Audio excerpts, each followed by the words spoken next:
La Bible en un an, le 20 décembre, le second livre des Chroniques, chapitre 11, verset 5, au chapitre 13, verset 23 à, le livre des Psaumes, chapitre 139, verset 1 à 24, le livre des Proverbes, chapitre 30, versets 18 et 19, l'Apocalypse, chapitre 11, versets 1 à 19. Le deuxième livre des Chroniques, chapitre 11. Roboam siégea à Jérusalem et construisit des villes fortifiées en Juda.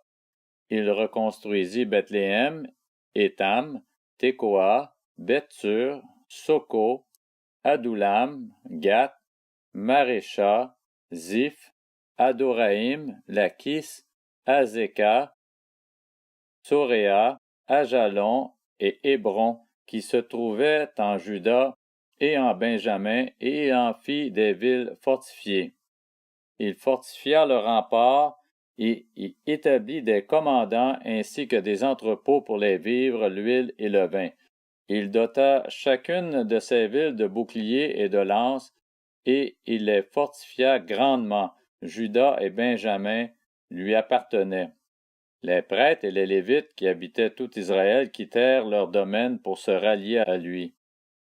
Les Lévites abandonnèrent en effet leur territoire et leurs propriétés et vinrent en Juda et à Jérusalem, parce que Jéroboam et ses fils les empêchèrent de remplir leur service comme prêtres de l'Éternel. Jéroboam établit des prêtres pour le service des hauts lieux, des boucs et des veaux qu'il avait fabriqués. Les membres de toutes les tribus d'Israël qui avaient à cœur de rechercher l'Éternel, le Dieu d'Israël, suivirent les Lévites à Jérusalem pour offrir des sacrifices à l'Éternel, le Dieu de leurs ancêtres. Ils renforcèrent ainsi le royaume de Juda et consolidèrent la royauté de Roboam, fils de Salomon, pendant 3 ans. En effet, ils marchèrent pendant 3 ans sur la voie de David et de Salomon. Roboam prit pour femme Mahalat. Elle était la fille de Jérimoth, lui-même fils de David et d'Abicaï, une fille d'Éliab, fils d'Isaïe. Elle lui donna des fils, Jush, Shemaria et Zaham. Après elle, il prit Maaka, petite fille d'Absalom. Elle lui donna Abijah, Ataï, Ziza, Shélomith. Roboam aimait Maaka, la petite fille d'Absalom, plus que toutes ses femmes et concubines. Il eut 18 femmes et 60 concubines, et il eut 28 fils et 60 filles. Roboam donna le premier rang à Abijah, qui était un fils de Maaka, et l'établit chef parmi ses frères, car il voulait le faire roi. Il agit avec discernement en dispersant tous ses fils dans toutes les régions de Juda et de Benjamin, dans toutes les villes fortifiées. Il leur fournit des vivres en abondance et demanda pour eux un grand nombre de femmes. Le deuxième livre des Chroniques, chapitre 12. Lorsque Roboam eut affermi sa royauté et qu'il fut devenu plus fort, il abandonna la loi de l'Éternel et tout Israël l'abandonna avec lui. La 5e année du règne de Roboam, Shishak, le roi d'Égypte, monta contre Jérusalem parce qu'il avait fait preuve d'infidélité envers l'Éternel. Il disposait de 1200 chars et 60 000 cavaliers, et avec lui vint d'Égypte une armée innombrable composée de Libyens, de Sukiens et d'Éthiopiens. Il s'empara des villes fortifiées qui appartenaient à Juda et arriva jusqu'à Jérusalem. Alors le prophète Shemaïja alla trouver Roboam et les chefs de Juda, qui s'étaient tous retirés dans Jérusalem à l'approche de Shishak, et il leur annonça: « Voici ce que dit l'Éternel, vous m'avez abandonné. Je vous abandonne moi aussi, et je vous livre entre les mains de Shishak. » Les chefs d'Israël et le roi s'humilièrent et dirent: « L'Éternel est juste. » Quand l'Éternel vit qu'ils s'humiliaient, il adressa la parole à Shemaja: « Puisqu'ils se sont humiliés, je ne les détruirai pas. Je ne tarderai pas à les secourir et ma colère ne se déversera pas contre Jérusalem par l'intermédiaire de Shishak. Cependant, ils lui seront asservis et ils sauront quelle différence cela fait de me servir ou de servir les royaumes des autres pays. Shishak, roi d'Égypte, monta contre Jérusalem. Il prit les trésors de la maison de l'Éternel et ceux du palais royal, il prit tout. Il prit les boucliers en or que Salomon avait faits. Le roi Roboam fabriqua à leur place des boucliers en bronze et il en confia la responsabilité au chef des gardes qui surveillait l'entrée du palais. Chaque fois que le roi se rendait à la maison de l'Éternel, les gardes venaient et les portaient. Puis il les rapportait dans la salle des gardes. Comme Roboam s'était humilié, l'Éternel détourna sa colère de lui et ne le détruisit pas entièrement. De plus, il y avait encore de bonnes choses en Juda. Le roi Roboam s'affermit dans Jérusalem et y régna. Il avait 41 ans lorsqu'il devint roi et il régna 17 ans à Jérusalem, la ville que l'Éternel avait choisie parmi toutes les tribus d'Israël pour y établir son nom. Sa mère s'appelait Naama et c'était une Ammonite. Il fit le mal parce qu'il n'appliqua pas son cœur à chercher l'Éternel. Les actes de Roboam, des premiers aux derniers, sont décrits dans les annales de Shemaja le prophète et d'Ido le voyant parmi les registres généalogiques. Il y eut toujours guerre entre Roboam et Jéroboam. Roboam se coucha avec ses ancêtres et il fut enterré dans la ville de David. Son fils Abijah devint roi à sa place. Le deuxième livre des Chroniques, chapitre 13. La 18e année du règne de Jéroboam, Abijah devint roi sur Juda. Il régna 3 ans à Jérusalem. Sa mère s'appelait Mikaja et c'était la fille d'Uriel de Gibéa. Il y eut guerre entre Abijah et Jéroboam. Abijah engagea le combat avec une armée de vaillants guerriers, 400 000 hommes d'élite. Jéroboam se rangea en ordre de bataille contre lui avec 800 000 hommes d'élite vaillants guerriers. Du haut du mont Tsimaraïm, qui fait partie de la région montagneuse d'Éphraïm, Abijah se leva et dit, « Écoutez-moi, Jéroboam et tout Israël. Ne savez-vous pas que l'Éternel, le Dieu d'Israël, a donné pour toujours la royauté sur Israël à David, à lui et à ses descendants par une alliance inviolable? Mais Jéroboam, fils de Nébat, qui était un serviteur de Salomon, le fils de David, a surgi et s'est révolté contre son Seigneur. Des vauriens, des hommes pervers se sont joints à lui et l'ont emporté sur Roboam, le fils de Salomon. Roboam était jeune et faible, et il a manqué de force devant eux. Et maintenant, vous voulez triompher du royaume de l'Éternel, alors qu'il est entre les mains des descendants de David? Vous êtes une foule nombreuse, et vous avez avec vous les veaux d'or que Jéroboam vous a fabriqués pour qu'ils soient vos dieux. N'avez-vous pas chassé les prêtres de l'Éternel, les descendants d'Aaron et les Lévites, et ne vous êtes-vous pas institué des prêtres, comme les peuples des autres pays?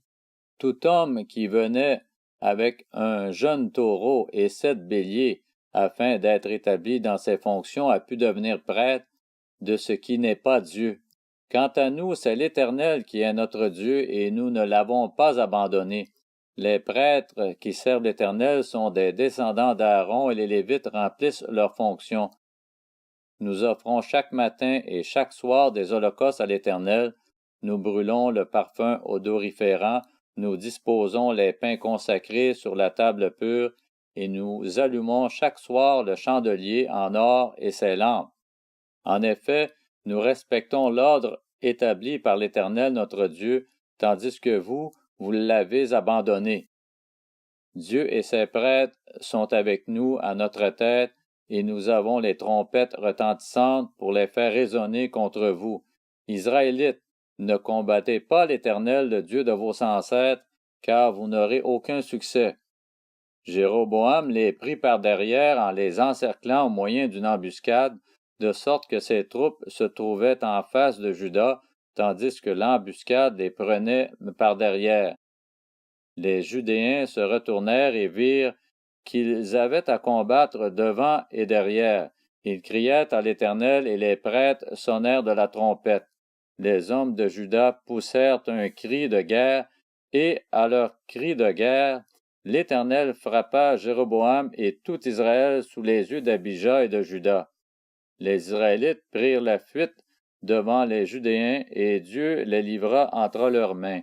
Abija et son peuple leur infligèrent une grande défaite, et 500 000 hommes d'élite tombèrent morts parmi les Israélites. Les Israélites furent humiliés à cette occasion, et les Judéens remportèrent la victoire parce qu'ils s'étaient appuyés sur l'Éternel, le Dieu de leurs ancêtres. Abija poursuivit Jéroboam et lui prit des villes, Béthel et les villes qui en dépendaient, Jéchana et les villes qui en dépendaient, ainsi qu'Éphron et les villes qui en dépendaient.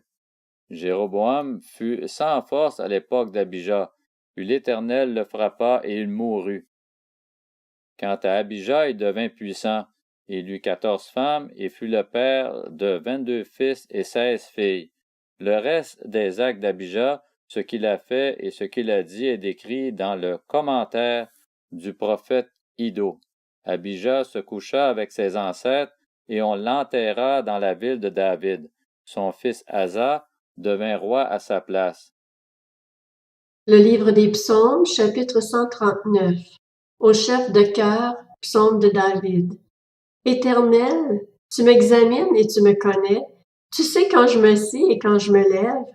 Tu discernes de loin ma pensée. Tu sais quand je marche et quand je me couche, et toutes mes voies te sont familières.